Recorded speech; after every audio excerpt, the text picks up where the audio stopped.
Welcome to another episode of Over This Should podcast, where we dismantle all of the shoulds and expectations to help you live a life that you love.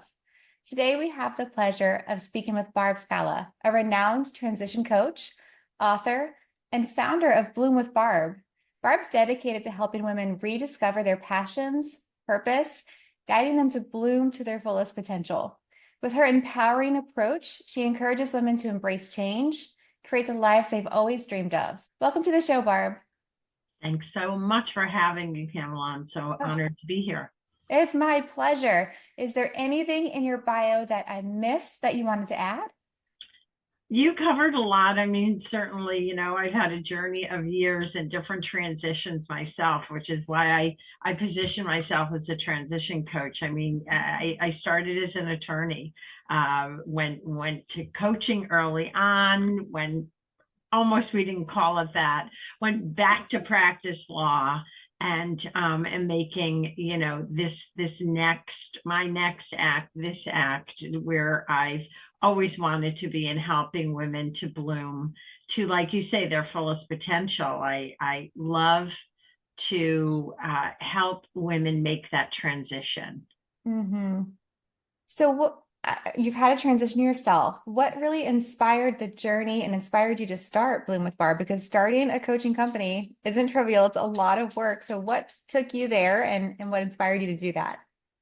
Honestly, being overwhelmed and feeling undervalued for all the work I was doing as an attorney, even feeling underpaid, just all those feelings of stress, anxiety, just like I'm not positioned here. I'm being called to do something else. And I truly believe each and every person I work with is also being called to come out of their comfort zone, face their fears, and grow. And that's why Bloom is such an inspiring word for me, because we can all stay tightly in that bud and safe and sound, but it's we're not going to see the full us. We're not going to work with everything we have or can have. And I know it's a scary place to face those fears. I get it. I've been there. I do it. I face them all the time. Right, because when you blossom, then there's just another level. There's more layers. So I get there always is, there's another spring to come where you have to blossom again, right? Yes. So, yeah. Okay, so in working with women, what do you find keep women in this tight bud? Just like I said, the fears that rule us, those fears of failure, for sure. That's logical, right? But that fear of success, that's a big one. All the things we know, that imposter syndrome. I can't do that, or the shoulds, like you talk about. I really should be doing this, and I said it myself. I should be on the main track. I should be staying with my career that I painstakingly went to law school and passed that bar on the first time, and all these hurdles I had to go through. I should stay there. That's what's expected of me from the people that know me. But and I shouldn't go on another path. I shouldn't veer off. I shouldn't leave the safety net, the safety zone. But I did, and people are dealing with so many of those shouldn't, fears, the limited stored. I say the big four. The big four are negative self-talk, our worry, blame, shame game that we do, guilt is there, the limited belief system, and of course distorted stories that all gets overlapped and all muddled up in our minds. And there you go. Well, we hold ourselves back. Oh, absolutely. Can you tell me what happened? Like, what was the triggering moment for you where you decided you were going to transition out of law and move into this transition coaching world? I think it just was a process, knowing that I wasn't using my total creative toolbox, shall we say. I knew I had more gifts and talents that I was given. And not to use them is almost like poo-pooing them, right? So I could do the transactional business.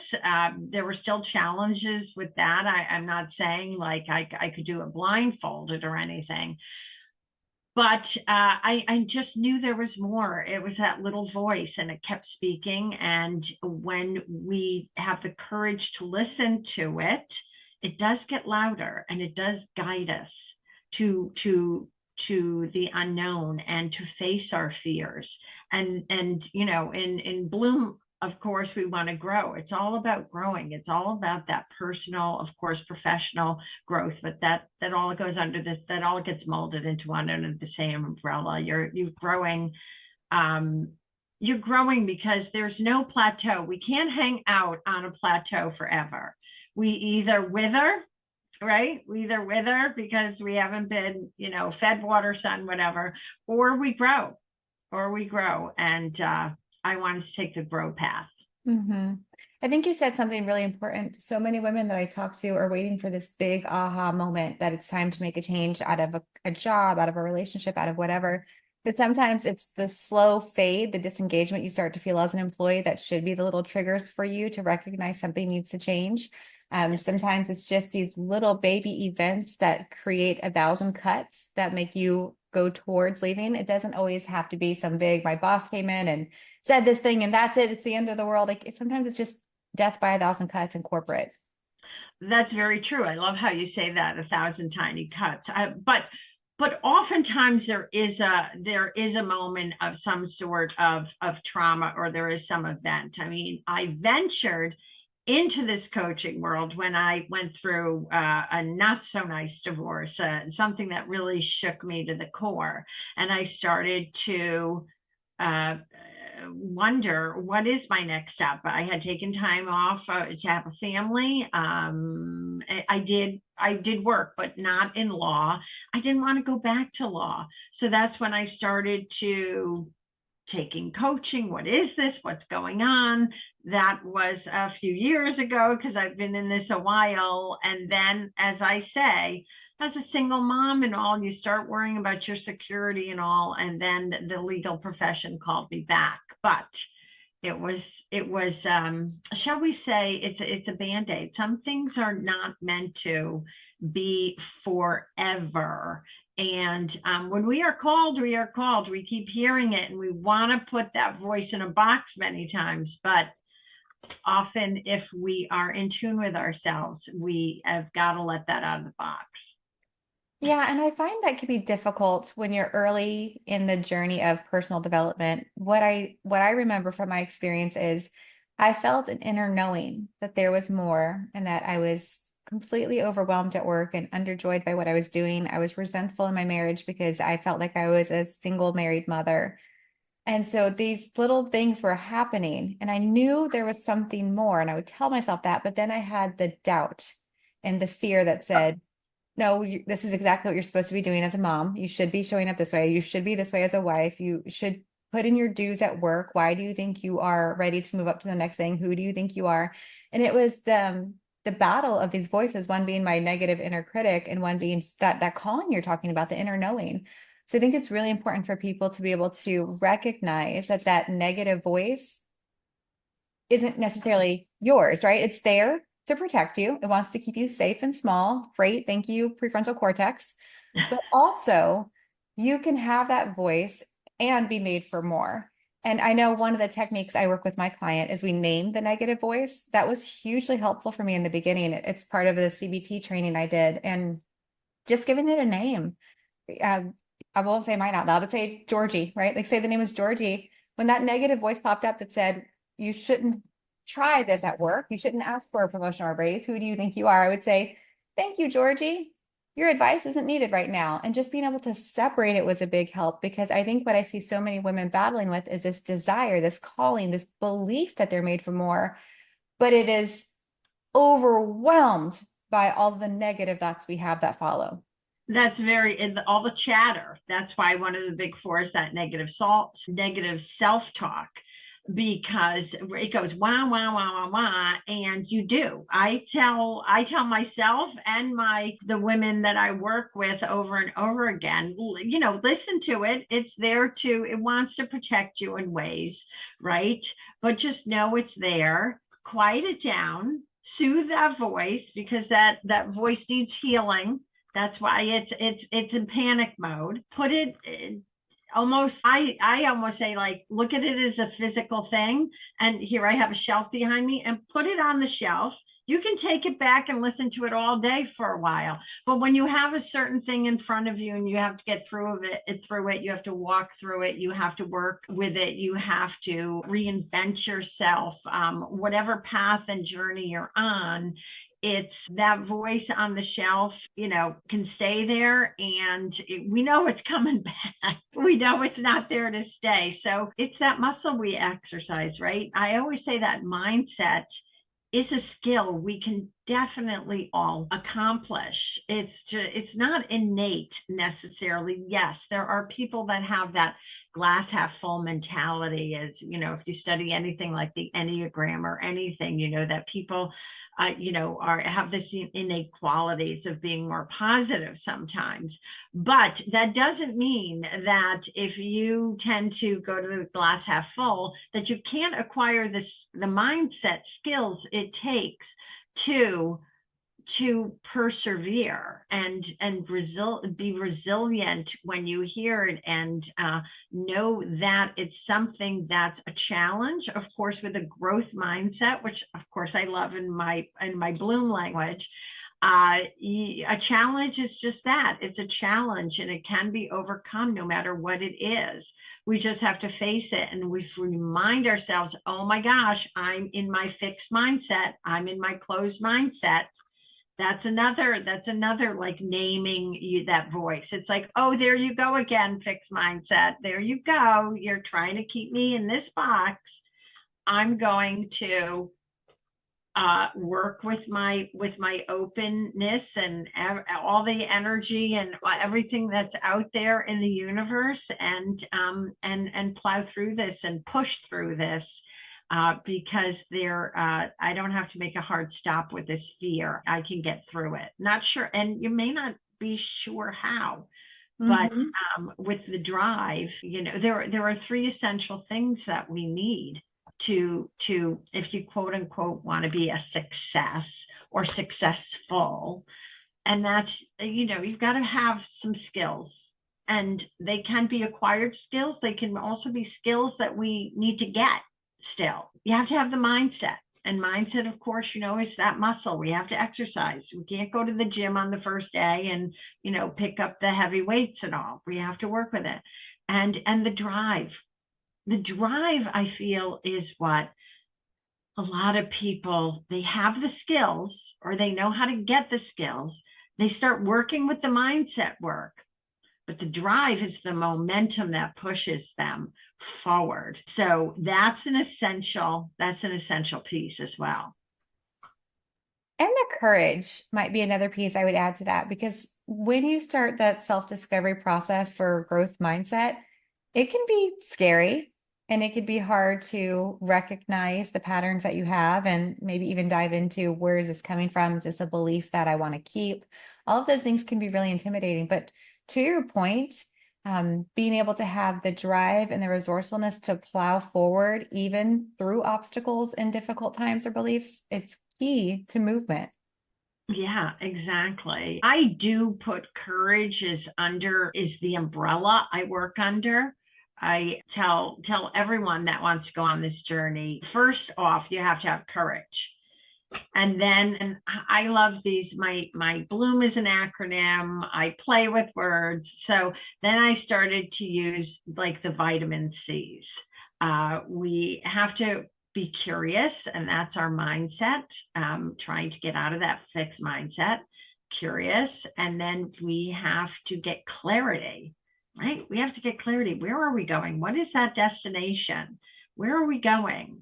Well, and then getting the clarity, and these build upon each other, start building your confidence, right? This is all a courageous path. And then once you have a confidence, then you can be consistent and show up, right? When you feel like I did that, or maybe I didn't do that so well, but I'm going to consistently, I am so excited to do it better next time. And then comes the commitment. And with my seed for success, the M in Bloom is to move forward with commitment. And that is the drive. That is the momentum when you can really commit to it. And it's a process to get there. It's a step-by-step process. Yeah, and I think I would envision consistency and confidence run parallel path. I find that when I'm more consistent in showing up, I gain confidence. And when I'm more confident, I feel like I could be more consistent. So they feel very intertwined. They do. They play off one another for sure. And, but I find those are the essential ingredients. If you're a successful rock star to an author, to a coach, to a professional person out there, those seem to be the five elements, those vitamin C's that we need to move forward and have that drive. I don't know if you can hear my dog barking in the background, but I apologize if you hear him. It's not a problem. Mine are trying to beat down the doggy door that has the lock in it now, so it's very noisy here. Okay, so you mentioned professional women. I would really love to know, how do you work Bloom into the lives of professional women? Because as corporate America woman, I see so many of us struggling with the confidence, with the desire, not desire, the strength and the fortitude to show up in a way that moves your career forward when you feel like you are so very outnumbered. In my world, government IT, healthcare, it's, 23% women at the top if we're lucky. So how do you work with professional women to help them bloom? Well, they're trying to repackage and reinvent their skills in other words, it's not necessarily a litigating attorney that's going to try and bump up her game. Maybe I like to call the women that I work with way showers. They're taking their skills and their knowledge, they're becoming experts, they're owning it, they're owning their power as an expert, I call it an expert way shower, a guiding light, which could be the coaching field, it could be a strategist, it could be a leader in some way, and they are out there to impart their knowledge, so they're not necessarily pumping out reports all day anymore and doing all that transactional kind of busy bee working paperwork, but they're doing more of helping people to fish instead of giving them the fish.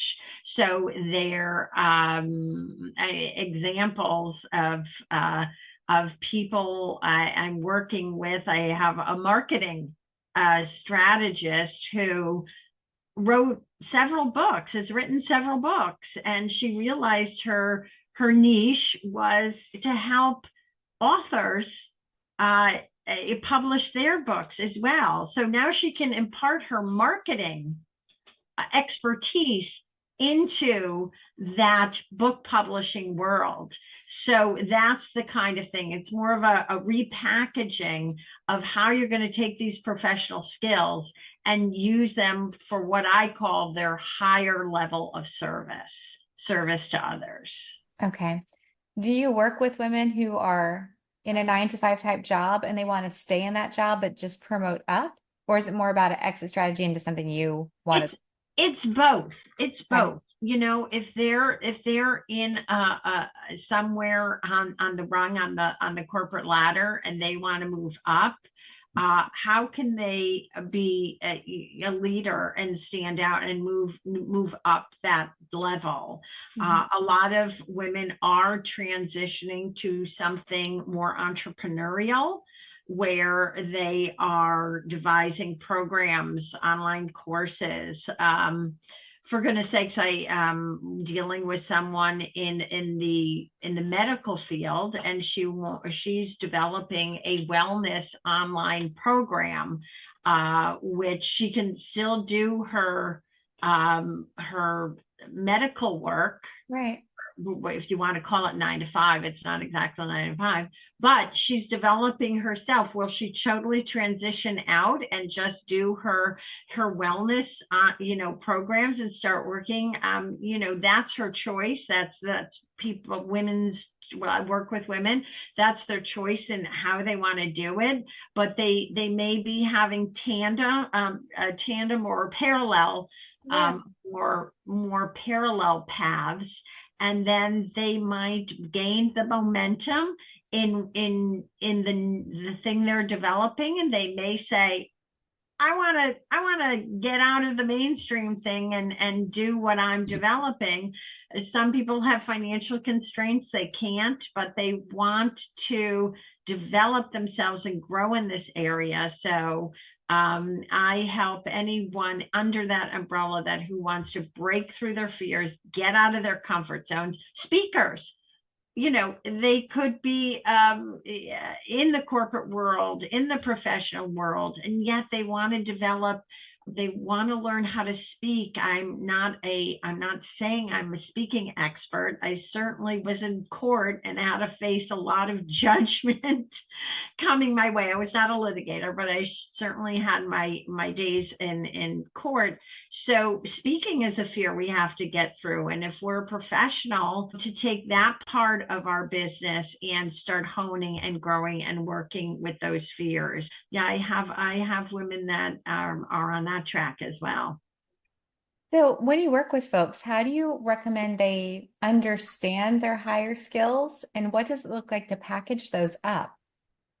Well, that's funny because, as I said, my Bloom is an acronym. The first O is to own your power. I believe we all have a superpower. And working with all these women, they tell me, so I would never.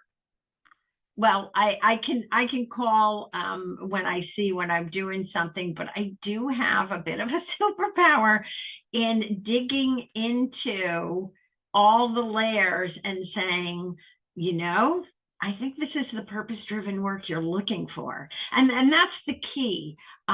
There's more of a purpose. There's more of a fulfillment. There's more of a meaning that these women are searching for. So I do see, it's obvious to me as I start working with them, maybe not off the bat, because sometimes we have to peel, they have to peel the layers. But I do have some sort of superpower laser vision of uncovering. And then sometimes if I uncover it too early, it backfires, right? Because people don't want to, oh my gosh, that's no. In fact, and I love her dearly. The publicist I was talking about definitely was like, no, I don't think so. And now had definitely was a process to turn that corner and said, oh my gosh, that is it. And I was like, yeah, but sometimes it's timing. Sometimes it's just timing. Yes. Of when you can accept that. And that's why I always say it's a process, and everyone has their own journey through it.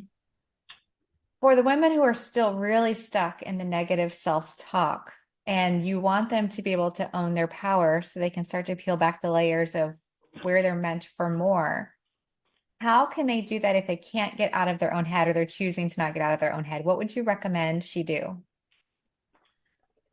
Oh, gee, I do an exercise with them. First of all, there's two things that pop into my mind. First of all, surround yourself with more positive people, right? And I literally have them make a chart, the positive, the like 0 for neutral and negative. And I always say, put the people in your life who you talk to in one of these categories. Now, the minus sign doesn't mean they are bad. in this dualistic world the eyes we like to look through. For goodness sakes, it could be your mother, it could be your daughter, it could be somebody you absolutely love, but they're not going to champion you. And you have to know the people closest to you, who you can say this stuff to, who you can share your dreams, your passions, your new path forward with, and who you can't. So the first thing is to surround yourself with champions. That is, and identify champions. And if you don't have champions, find them, network with them, find a coach, a great champion, but also there are mentors out there for sure. I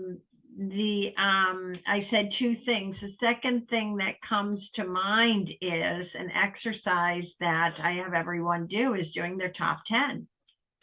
Using their top 10 of what they've accomplished, what they know. And I literally say, start a sentence out with, I know, or I understand, or I have been immersed in, or I have done this for 20 years. And I want 10. And they'll go, oh my gosh, I can think of, no, 10. And sure enough, they come up with this list.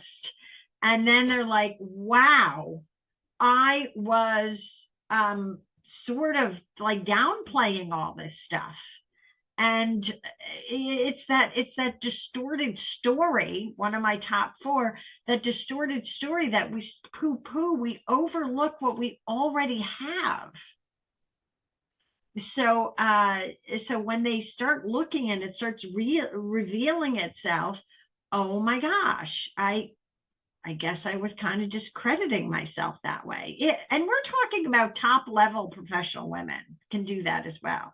Oh, yeah, absolutely. The step 1 you said about having the circle of people who are your champions who can pour into you the good and where they see you playing in positions of power. I did 2 exercises through my life, one of them in college where we had to write a eulogy about ourselves. And so in order to write the eulogy, we had to reach out to people and what would you say about me? And so that, very awkward conversation. Would you help write my eulogy? But people come back and say the most kind things and reflect to you how they see you in ways that you might not have seen yourself, or in ways that you don't even realize the impact you've had on people, which is really beautiful. And then a couple of years ago, I had another program I was in, and it did something similar. It wasn't the eulogy, but it was like 3 questions to ask people that you trusted to give you honest feedback. And it was like, how do you see me? How do I show up? What are my strengths?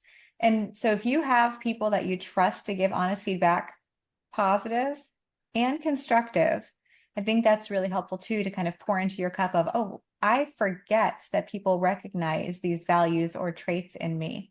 And being able to see yourself through somebody else's eyes, somebody who's caring and is your champion, makes a world of difference when you're stuck in the negative self-talk loop. Absolutely. You said very key words there. I tell them that their champions have to be trusted, and they have to ask those key questions. They have to say, okay, it's not somebody's like, go, you're great in everything you do. Ask them, where can I improve? What is it that I should learn or add to this? That constructive criticism. So it is a very trusted person. So that champion list is very small. It can be 1, 2, 3 people. If you've got more than 3, you are like bonus, you get a gold star. And that is the truth, right? There are a few people that you can be vulnerable with, tell them what's going on, and then bounce things off and have them keep engaging with you. And of course, we don't want to, I'm not saying to be a dependent or needy with someone, but it's to have a check-in and say, yeah, give me feedback. Your neutralists are the people that listen and go, wow, okay, interesting, you're doing that. And of course, those negative ones are, why you should be doing this, why are you doing that? I don't understand what's going on with you. Wow, that's kind of crazy. Things like that. Okay, we don't need to hear those things when we're making a transition or a transformation, when we're trying to move forward. it's not going to be helpful. It's going to be very stifling. Then I have a hard question for you. Yeah. So I'm assuming this has come up with the women you work with, because it certainly has with the women I work with. What do you do when you're wanting to make these transitions, whether it's to step outside of your mainstream job or to ask for the promotion within, and your partner is the naysayer, and your partner says, "What are you doing? Why are you even trying to do that? It's going to create instability in the financial situation. I'm like, you're really made for that," or just all of these negative things that pop up with the partner, and you think the partner should be your greatest champion, but in fact, they are your biggest naysayer. How do you coach them to still continue to bloom even when their partner is basically raining on their parade? Oftentimes, it is the partner. Mm-hmm. Oftentimes, it is someone you have a very close relationship with. And is not, that's why I say you don't have to kick this person out of your life, for goodness sakes. And as an attorney, I've done divorce mediation. I'm a certified divorce coach as well. I will always work with women who need to build their life after divorce. Absolutely, because that's part of the transition, right? But a relationship it's just the same process as with anyone. That person is really coming up with their own fears, and to look at this with compassionate eyes is to say, they're bringing up their own fears. I don't have to own what they are going through. They're being fearful for me, and I appreciate that, but I want to take this courageous, bold step. And they're also dealing with a lot of their own fears that they have to work with it, and they're on their own journey, and that partner may need to just we should allow them to say what they need to say, try to have boundaries around it, right? Try to make the boundaries so we're not hearing it and bombarded by it all the time. But oftentimes when one partner starts moving ahead along the path, it can be very inspirational for the other partner, because they could be stuck in some sort of a gerbil wheel with each other. And then one says, "I'm forging ahead," and the other says, "I'm going where she's going," or something. Sometimes that doesn't happen, unfortunately, as we know. Mm-hmm. But to stifle growth for a relationship is I'm going to use that word. It's unhealthy, mm-hmm, for us, because our natural inclination is to grow. Mm-hmm. And when we stifle our own growth for someone, it's only going to implode on us. Absolutely. It'd be for sure. That's really, really good feedback. It could be inspirational. It could be intimidating to a partner or inspirational. So just keep working at it. I think I'll speak for myself. When I started to step into my power and understand that I can do hard things and that I am allowed to be confident. You can be humble and confident. It doesn't mean you are any negative kind of word, right? I think when women start to own who they are and show up in a way that is in their power, and power doesn't mean loud and aggressive. No. It can show up that way, but it can also be quiet. It's just a matter of owning who you are and what you bring to the table. That can create difficulties in relationships where you have to decide, is this the right path for me to be on? Will I continue to find the other support systems I need around me to grow while I work on bringing this person along with me if they want to go? Or have I tried everything I can and I'm only holding on to this relationship because I should, because marriage is supposed to be forever, and you want to keep your kids and your partner in the same house, and you should be an intact family. And I think what's really interesting is the women that I see, they reach this point where they're like, "Oh, wait, I am worthy of being recognized and being autonomous and being able to speak up in a marriage and being able to have a friend group and ask for more at work and all of these things. And if my partner isn't willing to grow with me and be a partner who communicates and negotiates, it's not all going to be one person's way. That's not fair. Then I have also the power to thank this relationship for the time that we had and move on to the next chapter and bloom differently. The reference of bloom, I think about hearing the story. I'm going to definitely butcher it, but this idea of when you're a potted plant, the plant can only grow as big as the environment.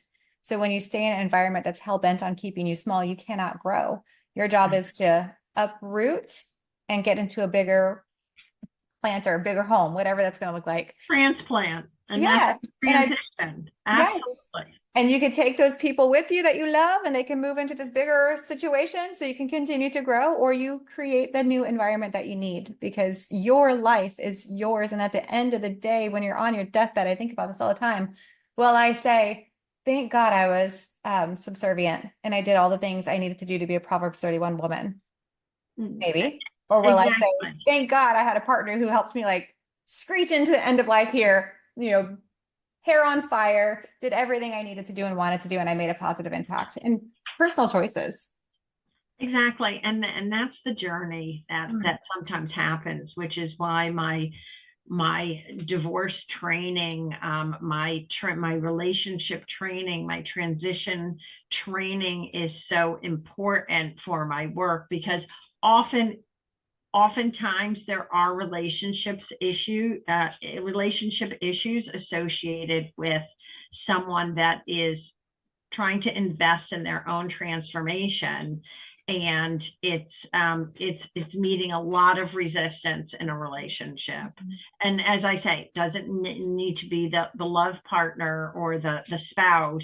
It can be a mother, an adult child, small children, of course, want mommy around. But there are ways certainly to make sure our children are taken care of.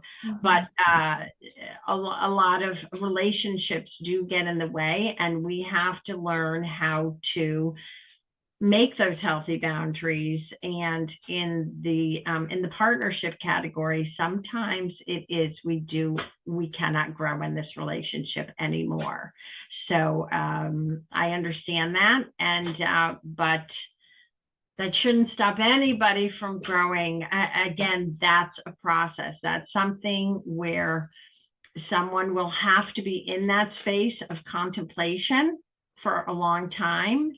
And not necessarily time is subjective for everybody. What a long time, can be for one is it's different for another. But as long as they've gone through that process and made that decision, that's a way to help people to grow when they have outgrown the relationship. But I always say, dot every I, cross every T that you can, so that you don't walk forward with one of those big four, that big guilt thing. Make sure that this is the path that you want to venture forth on, and that is something obviously not to be taken lightly. I have to say, I've had a lot of coaches and authors on the show before, and I've not had one that's identified as a transition coach. And I see so much value in that, because part of coaching, whether it's business coaching, life coaching, performance coaching, is about leveling up. And that is naturally a transition in life, not to mention milestone life events that you obviously are trained to help with. So I love that identification, and I love how you've shaped your program. I would love to know more about the Bloom Mastermind. Oh, well, the Bloom Mastermind is great. I work with small groups of motivated, inspired, and courageous women that are in all stages and in all genres, in all businesses, in all professions, and all walks of life, let's say. And it's amazing how they follow my step-by-step program, but then we all get together once a week and we're helping each other. There's a think tank of ideas. It's a growth accelerator. And so women really get a lot of an enhanced experience from the coaching experience from the mastermind group. And mostly, this is what I love to do. I love to lead women in these groups, and they really can accelerate. They feel supported, and they feel like, oh my God, she feels the same way I do. Again, when one starts moving ahead or somebody, the others feel inspired. Sometimes you do feel intimidated, but I like to create this level of transparency and vulnerability so we can get our stuff out to each other and be very honest and feel very supportive of each other. And it's amazing when because we don't all have these three magic number of champions in our life. If we've got one good one, we're real lucky. So this is a way with a coaching experience and people in the mastermind, or these women, they become real champions for each other. It's amazing. It's amazing to see them interact on social networking. It's amazing that they go to each other's events and programs as well. It's amazing the ideas they come up with. Women being in community together and being intentional to champion and not compete with other women is a game changer. I love that. Your program sounds amazing. I will make sure that we link your Instagram handle and your website in our show notes, and make sure that we get your link to your mastermind there too, because I think your program sounds brilliant. The last question I love to ask guests, if you'll let me, is what is your favorite quote these days? It's a quote that, I saw anonymous, and then I saw it's some other coaches or something, but there's two. The day came when you realize staying tight in the bud, and I'm not going to quote it correctly, is holding you back, and you're on the path to bloom. The other one is nothing ever good comes from staying in your comfort zone. Or great things don't happen when you're in your comfort zone, or something like that. So those two resonate for me. Obviously, the bloom metaphor of staying in that protective cocoon-like bud, when we know we have the potential to grow, when that's our birthright.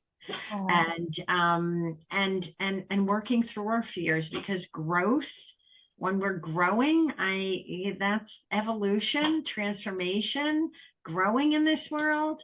That is our purpose. When people say, what is my purpose? It is to grow. I love that. Thank you so much for sharing your quote with us and all of your knowledge and your acronyms and your beautiful program. I'm so delighted to have you here, and you're welcome back anytime, Barb. I am so delighted to be here, and you are just a very gracious host, and I absolutely love what you're doing to help inspire women. So thank you so much. I'm honored to be here. Thank you.